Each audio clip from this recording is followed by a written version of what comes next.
Hi, I'm Sarah, and today I'm going to be talking to you about early labour. So, early labour is the longest but the most manageable part of your labour. Sometimes it sort of can stop and start, especially if you've got younger children. Usually happens overnight. Maybe you get a few hours of contractions, and then during the day it sort of fizzles out and goes away again. So, it can last for days as well. This is not uncommon, but being the most manageable, it's when your contractions are the mildest, the shortest, and the most spread out, so you've got lots of time in between. It's a time when your cervix is changing, so it doesn't just start to open straight away. Your cervix is usually long and closed and quite firm, and it points towards the back of your body. So when you start to go into labour, the changes that happen to your cervix is it gets softer, shorter, and moves more towards the front. So consistency starts off kind of like your nose, quite firm like cartilage, and it gets nice and soft like your lips before it starts to open. If you've had a baby before, these things can sort of happen at the same time, so it's doing this shortening and softening, moving towards the front as it's opening and dilating as well. But if you're having your first baby, this can take a little bit of time. So it's really important not to get discouraged if you are, for whatever reason, having vaginal examinations during this time and your dilation is 1 or 2 centimeters, but your cervix has changed, it's soft, it's moved towards the front. These are all really, really great signs of progress as well. These early labour contractions also help to position your baby in a good position in order for them to enter the pelvis to get ready for birth as well.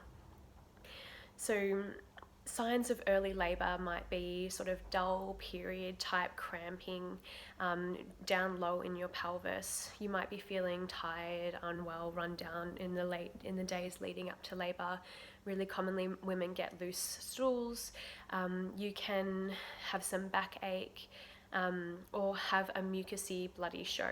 So it's kind of like the mucus that sits in the cervix, and it can have a little bit of blood streaked through it, but as long as it's nice and mucousy, your baby's moving around as normal, that's absolutely fine. So for some women, their waters do break before their labour starts, but it's not as common, and it's usually when babies are in a posterior or not quite the most optimal position that the waters usually break before labour starts itself.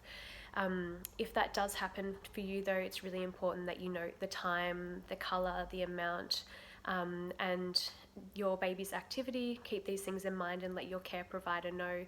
And then it's really important to monitor your temperature and nothing inserted inside the vagina, and avoiding baths if your waters have broken before your labour starts.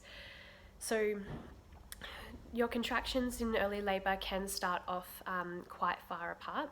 So the way contractions build up is they get longer and stronger and closer together. So your contractions might start off every sort of once every half an hour, once every 20 minutes, once every 10 minutes, and build up like that. So I don't like this term, but some people use the term false labour. So that's what they use to refer to early labour sometimes, and I honestly believe, though, that every contraction is doing something for you and your baby and your body to get ready for birth. So even if you are having this stop-start kind of labour, it's just really important to stay nice and calm and relaxed, and try a few things.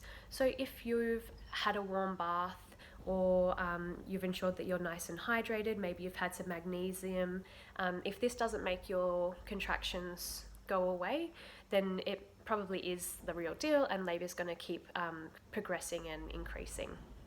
So sort of things that you want to do for yourself in early labour is stay in the mindset that this might be going on for a long time. I think if you stay open-minded that it might take its time, then you're not going to be disappointed if it does that, and you're going to be pleasantly surprised if it is a lot shorter than what you expected.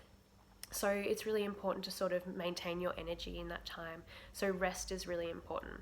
So especially if your contractions have started overnight, try and stay in bed, try and stay in a restful kind of position. Even if you're just sort of catnapping in between the contractions, that's still going to help you for the long term. So it's not so comfortable to be lying on your back. The best positions to sort of be in is side lying, putting pillows between your knees to keep your pelvis nice and wide and open, or any sort of like forward leaning positions. So you might be leaning over a ball, stacking up some pillows against your bed or your couch, or forward leaning on on a beanbag are all really great ones that are sort of restful kind of positions as well. If it's during the day, it's good to sort of ignore things for as long as possible and not sort of overthink it too much. So do little tasks that sort of distract your mind. Go for a walk, go outside, do some baking, watch some funny movies, something like that to sort of keep your mind off it. It's important not to get too fearful, especially if you're thinking, well, I can't, these contractions are, this is what they feel like now, they're only going to get worse. Because the way your body works is it releases endorphins throughout your labor as well. So those endorphins are going to help you along the way. You want to do other things to keep you nice and relaxed. Maybe you're listening to meditation audios, or you've got your hypnobirthing tracks. It's a good time to listen to them then. If you've got a TENS machine, really great time to put on during early labor as well, because also it helps to build up those endorphins as your labor progresses. Heat is a good one. Get in the bath, get in the shower using heat packs. Really important things to note is making sure you're staying nice and hydrated, making sure you're passing urine regularly, which is a really important thing to be doing during labor, and making sure you're having something to eat. Especially because you might not feel like eating anything as your labor sort of increases. So putting fuel in your body, even if it's small things like fruit, nuts, dates, chocolate, great things to have to sort of sustain yourself as your labor goes on. Another thing to try is spinning babies activities. You can have a look on their website to things you can do in early labor in order to help get your baby in a good position and help your labor progress as well, so it doesn't drag on for too long. Another really important thing is using your breath. It's important to start using your breath from the start of labor. Long, deep, relaxing belly breathing, relaxing your body on your exhale, because then that way you can maintain that as your labor increases as well. So also it's important to let your care provider know sort of what is happening, especially if your waters are broken, especially if you are having a home birth or have continuity of care. It sort of just allows your care provider to organise their day if they need to. They might come and give you a visit during early labour, or at least keep in touch with you to give you suggestions for things to do during this time as well. But the most important thing, especially if you're birthing outside home, is to stay home as long as possible. Because when you're at home, you're in your own environment, you're nice and calm and relaxed, and that's the best way to sort of get your oxytocin flowing. So when you feel uncomfortable, observed, it sort of can interrupt that oxytocin, and oxytocin is what causes your contractions. So what you want to do is be able to support that oxytocin release. So things that you can do to sort of help that oxytocin keep flowing is nipple stimulation, using a breast pump.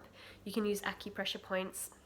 So the large intestine 4 is the point that's on your hand, or the spleen 6, which is the point that is behind your tibia. So if you get your 4 fingers above your ankle bone, and then that point sort of hooked behind your tibia there, these are the 2 points that sort of can help your contractions increase if that's what you're wanting to do. Oils you can use are clary sage, lavender's a great one as well. But mostly get feeling nice and loved up. That's what helps your oxytocin release. So get smoochy with your partner, get snuggly with your other kids and your pets. Those are the sorts of things that are going to help your hormones flowing, because hormones are the drivers of your labor. So yeah, stay hydrated, stay rested, don't get too anxious, and enjoy the ride.